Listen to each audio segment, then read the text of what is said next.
পার করে দিলাম রে মালিক। আয় আল্লাহ, জিন্দেগিতে এমন কোনো আমল নাই যে আমলটা আপনার সামনে পেশ করো। ও মালিক,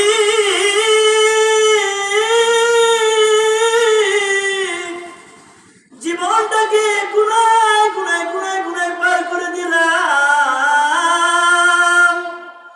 আজকে এই কান্দাপাড়া শাহী জামি মসজিদের মাহফিল দেখি, আয় আল্লাহ তাআলা আপনার দরবারে তওবা করতেছি। জিন্দেগীর সমস্ত গুনাহের প্রতি লজ্জিত, জিন্দেগীর সমস্ত গুনাহের প্রতি অনুতপ্ত হইয়া আজকের মাহফিলের মধ্যে যেহেতু বসেই পড়লাম, প্রভু গো, জিন্দেগীর একটা গুনাহ বাকি থাকতে আজকের এই মাহফিল থেকে যেহেতু বসলাম, আমার নামায় আর কোন গুনাহ তুমি রাইখো না প্রভু। জিন্দেগীর সব গুনাহগুলি তুমি মাফ করে দাও। এমন করে যখন বলতে পারবো, মহান মালিক আপনার আমার যেমন জিন্দেগীর সব গুনাহ মাফ করাইয়া বেগুনাহ মাসুম বানাইয়া এই মাহফিল থেকে আমাকে আপনাকে মহান রব বাড়িতে পৌঁছায় দিবে। সুবহানাল্লাহ, সুবহানাল্লাহ, সুবহানাল্লাহ। আল্লাহ পাক মাফ করলে পারে কি পারে না? পারে। ও মুসলমান, বনি ইসরাইলের এক আল্লাহর বান্দা দীর্ঘ 60 বছর পর্যন্ত আল্লাহর নাফরমানি করে করে করে করে জীবনটাকে পার করায়া দিল। মুহতারাম হাজিরিন, দীর্ঘ 60 বছর পর্যন্ত আল্লাহর বান্দা শুধুই গুনাহ করলো। আমার নামে এত খারাপ, ওই আমল দিয়া তার জান্নাতে যাওয়ার কোনো রাস্তা নাই। হায়াতের শেষ ভাগে বান্দা বুঝতে পারলো আমাকে রবের সামনে দাঁড়াতে হবে। ও নরসিংদী এলাকার মানুষ, আমি আপনাদের কাছে জানতে চাই, আমাদেরকে মহান মালিকের সামনে দাঁড়াতে হবে কি হবে না? আওয়াজ করে বলেন, হবে কি হবে না? বনি ইসরাইলের আল্লাহর বান্দা হায়াতের শেষ ভাগে তার ভিতরে মালিকের ভয় ঢুকছে, আল্লাহর ভয় ঢুকছে। আইরে জীবনটা ভর গুনাহ করে করে করে করে জিন্দেগিটাকে নষ্ট করে ফেললাম। এই গুনাহ নিয়ে যদি আমি আমার রবের সামনে দাঁড়াই, গুনাহ নিয়ে রবের সামনে দাঁড়াইলে জাহান্নাম ছাড়া আমার কোনো উপায় নাই। জাহান্নামের আগুন সহ্য করার ক্ষমতা আমার নাই। আমার প্রাণের ভাইরা, আল্লাহর বান্দা লেখে বলে দুনিয়ার মশার কামড় সইতে পারি না, কবরের সাপ বিচ্ছুর কামড় কেমন করে সহ্য করব? জাহান্নামের আগুন কেমন করে সহ্য করব? এই কথা চিন্তা করে ওই আল্লাহর বান্দা সিদ্ধান্ত নিল, না, এই গুনাহ মাখা শরীর নিয়ে রবের সামনে আমি হাজির হতে পারবো না।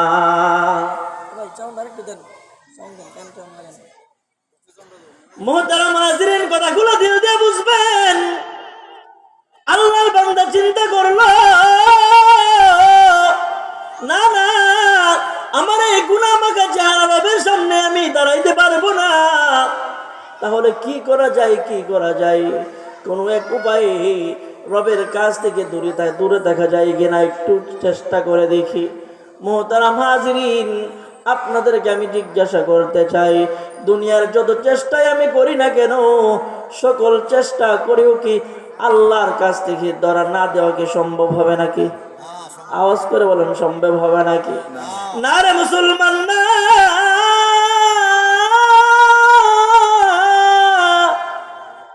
দুনিয়ার সকল চেষ্টা করেও রবের কাছ থেকে পলায়ন করা কোনোদিন সম্ভব হবে না। কিন্তু আল্লাহর বান্দা চেষ্টা করতেছে, সন্তানদেরকে ডেকে ডেকে বলে, আমার সন্তানেরা শুনে যাও, শুনে যাও, শুনে যাও, আমি বাবা তোমাদেরকে ওসিয়ত করে যাই। সন্তানেরা শুনে যাও, আমি বাবার কাছে তোমরা চলে আসো। সকল সন্তানেরা বাবার কাছে চলে আসলো। আসার পর বাবা সন্তানদেরকে ওসিয়ত করতেছে, সন্তানেরা জিন্দেগিটা গুনাহ করে করে করে করে জীবনটাকে নষ্ট করে ফেললাম। হায়াতের শেষ অংশে তোমাদের কাছে আমি বাবা হয়ে ওসিয়ত করে যাই, ও সন্তান,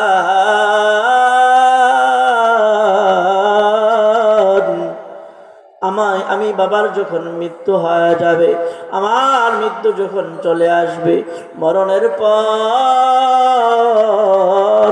তোমরা কিন্তু আমাকে ওই যে কবরস্থানে, গোরস্থানে আমাকে তোমরা দাফন করো না। সন্তান শুনো,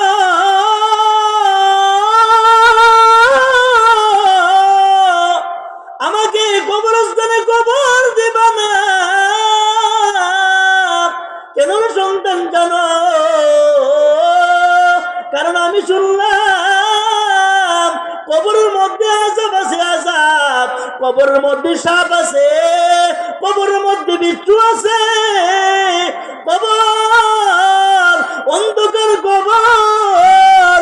এমন কবরে আমি বাবা গুনাহ নিয়ে যদি যাই, কবরের দুই পাশের মাটি আমাকে এমন ভাবে চাপ মারবে, সন্তান কবরের কষ্ট সহ্য করার ক্ষমতা আমি বাবার নাই। সন্তান,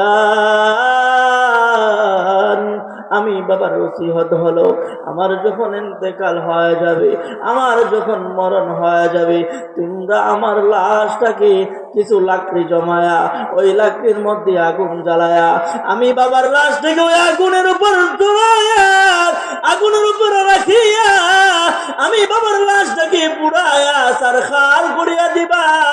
না রে সন্তান, না, সাবধান, সাবধান, আমি বাবার এই লাশটাকে কিন্তু কবরের মধ্যে রাখবা না, কবরে রাখবা না, কারণ কবরের আযাব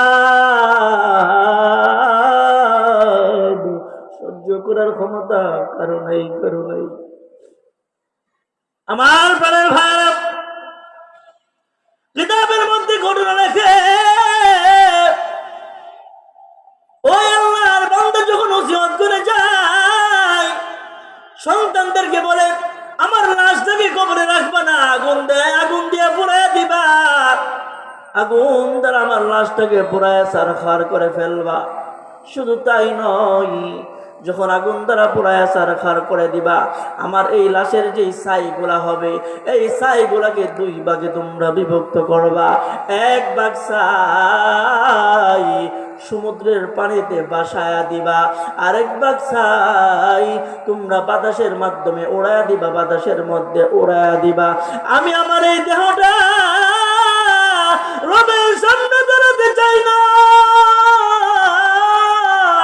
না, না, আমার এই গুনাহ মাখা দেহটাকে রবের সামনে হাজির করতে পারবো না রে সন্তান। আমার এই লাশের ছাইগুলাকে সমুদ্র বাসায়া দিবা, বাতাসের মাধ্যমে উড়াইয়া দিবা, উড়াইয়া দিবা।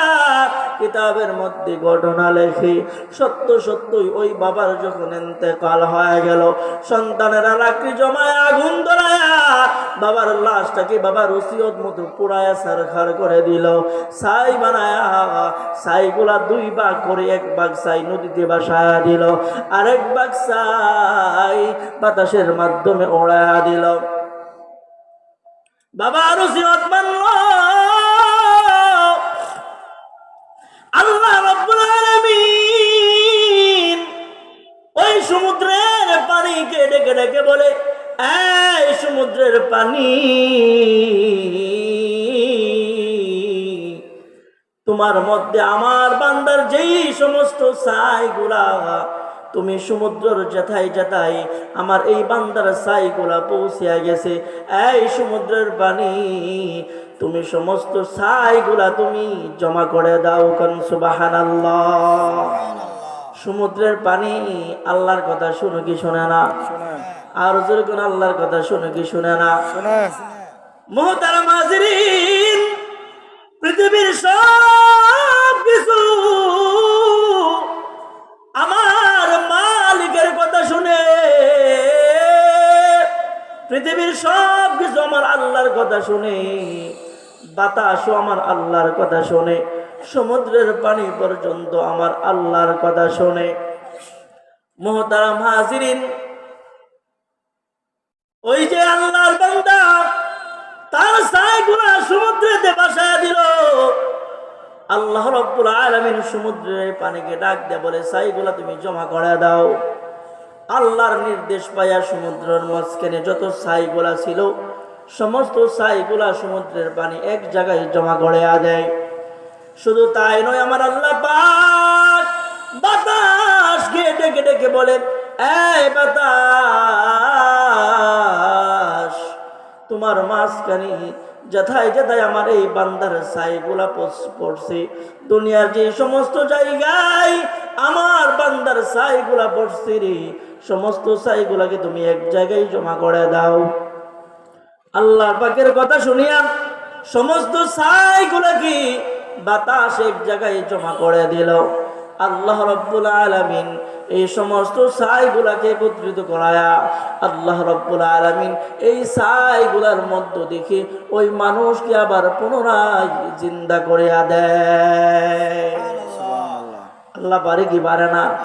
ছায়ের মধ্য থেকে আল্লাহ মানুষকে জিন্দা করতে পারে কি পারে না? মুহতারাম হাজিরিন, ওই মানুষ থেকে চিন্তা করিয়া আমার আল্লাহ ডাক দিয়া বলে, রে আমার বান্দা,